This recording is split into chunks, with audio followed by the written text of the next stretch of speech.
Peggy 18.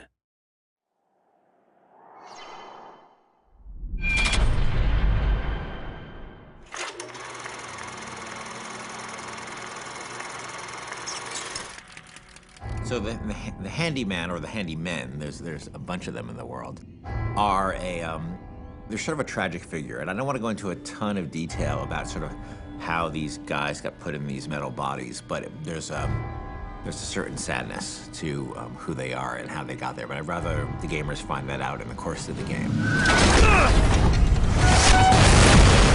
The term handyman comes from his giant porcelain hands that we created, and if you look at toys of that era, they do a lot of work on trying to make the porcelain dolls feel realistic with the way that they paint the hands and the faces, but they're not quite there. It's almost like the original incarnation of Uncanny Valley. And we went back and forth at a lot of different designs. One with like exposed organs, but it was just too on-the-nose video game, with clothes, without clothes, with this head, with that head, until the one that we finally settled on, which is, the exposed heart and the torn clothes and, the bald sort of cut up face.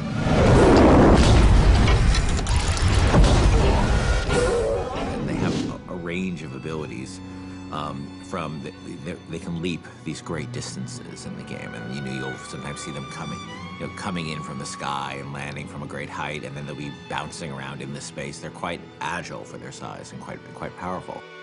I think their coolest ability, though, is they can pick up AIs, like friends or foes, and they can toss them at people. And so I think that everybody around them finds them quite terrifying, including sometimes your enemies, because they just become tools of the handyman to get at Booker.